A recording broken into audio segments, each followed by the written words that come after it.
Since Toyota has decided to go to a V6 twin turbo, arguably to meet EPA standards and emission standards and save on fuel economy, I thought we should do a video and talk about what they're actually saving. Now, the new Tundra, the twin turbo V6, with or without the hybrid, does go ahead and use 87 octane. So we should be able to do an apples to apples comparison with the previous Tundra, the second generation, and most recently the 2021, and that's what we'll take a look at here today. To start with, if we look at the Fuelie data on the new Tundra, there's a little more than 100,000 miles logged between 30 plus vehicles now, and when we look at that number, they're getting an average of 17.6 miles per gallon. And when we compare that to the 2021, it is indeed an improvement. It is an improvement of approximately 23% over what they got previously. And hey, an improvement of 23% is an improvement of 23%. That's no small feat. Congratulations to Toyota for doing that. But let's talk about that, what that really means to the consumer and what that really means in terms of overall usage. And to do that, what I'm going to do is compare the last 6 months of the use of my 2018, which is a second gen, and compare it to those numbers. Now, by all counts, I would be considered a heavy user or consumer of gasoline. I am putting on approximately 30,000 miles per year on my truck currently. I've put on 18,000 and a little over 18,000 actually in the last 6 months. This includes 2 cross-country trips and 1 trip sort of cross-country towing my travel trailer. I've documented all the fuel fill-ups before I left and when I got back, so that I have all the miles calculated when I was towing versus when I was not towing. And if we take a look at this and we look at it, I've put a total of 18,458 miles on my truck in the last 6 months. And the other thing that's interesting about this is I started calculating these miles just by coincidence the last week of February. And so I have till now, right now it's September 2nd today as I'm recording this. And so I've got 6 months worth during what should be hopefully the highest fuel prices we will have to pay for a long time, and certainly the highest fuel prices we've ever had to pay. When we look at that in my area of the country, and I live in eastern Georgia, my fuel price has averaged over that time $3.85 a gallon. So from the end of February through the beginning of September, just over 6 months, $3.85 a gallon.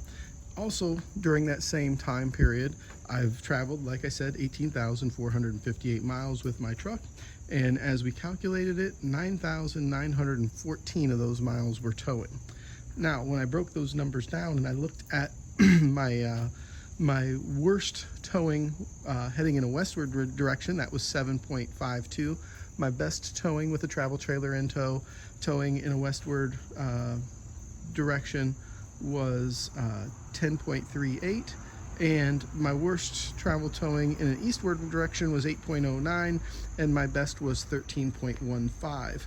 Overall, and this sounds like a number pretty much in the middle, 9.1. And I should also note, when I travel the speed limit. In most parts of the country I travel to, that means somewhere between 70 and 75 miles per hour. So I am traveling at a pretty good clip.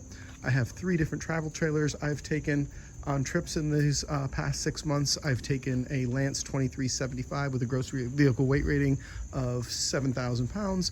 I've taken a Lance 1995 with a gross vehicle weight rating of 5,700 pounds, and most recently about a just over 1,000 mile trip with a Airstream 23-foot Safari with a gross vehicle weight rating of 6,000 pounds. Now, with my Airstream, my most recent trip up to Virginia and back from Georgia, I put a total of 1,012 miles on the truck towing, when my fill-ups ranged from 9.12 to 9.67 miles per gallon.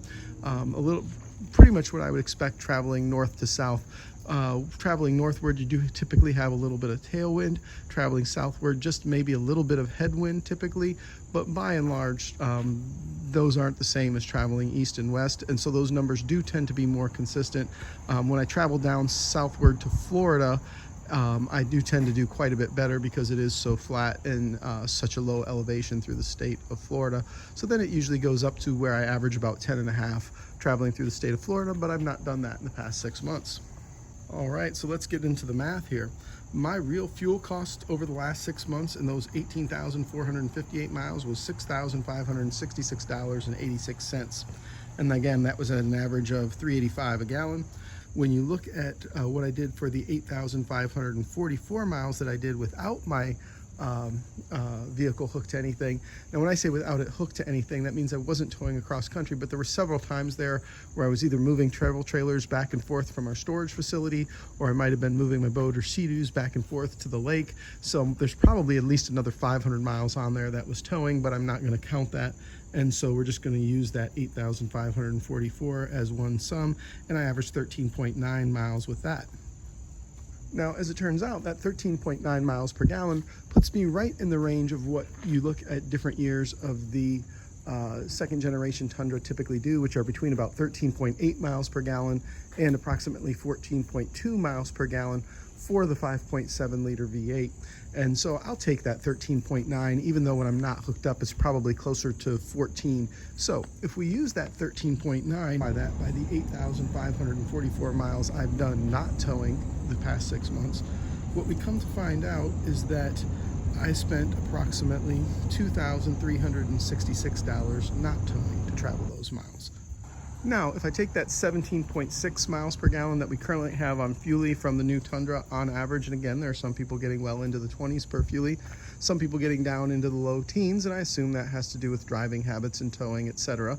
And if we assume that if I had that vehicle at $3.85 a gallon, the average that I was paying over the last 6 months, and if I had taken it for the 8,544 miles that I did not towing, then my total savings would come out to have been $497.44. Now, like I said, I'm a heavy user, and some people will say, well, let's put your towing miles in too. Well, here's what happens when we put the towing miles in. That vehicle's probably actually not going to do as well as my V8 does when we talk about towing over long distances. So assuming that, and again, that's high miles. So assuming that you do as much driving as I do, and that's looking at 17,000 miles per year not towing, and you're doing 17,000 miles per year not towing, you can expect to save right around $1,000 in that new Tundra in fuel costs. And versus the 615 gallons that I used to drive that distance, you're going to use about 485 gallons, or roughly 130 gallons over 6 months, or 260 total gallons of fuel over the course of a year to switch to that V6 with twin turbos.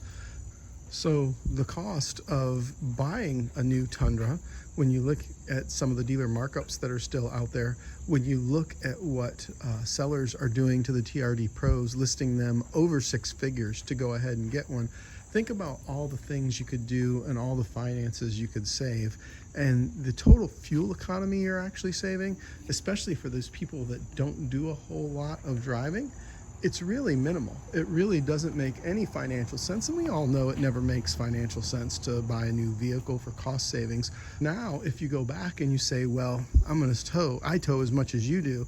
Okay, so you're gonna tow, like I do, 15, 20,000 miles a year with a travel trailer. I'll tell you what, now you're really negating the savings, because I promise you, your maintenance costs are going to go up on that V6 twin turbo. You are going to wear out those turbos. You are going to have more issues with it sooner than you would with this one.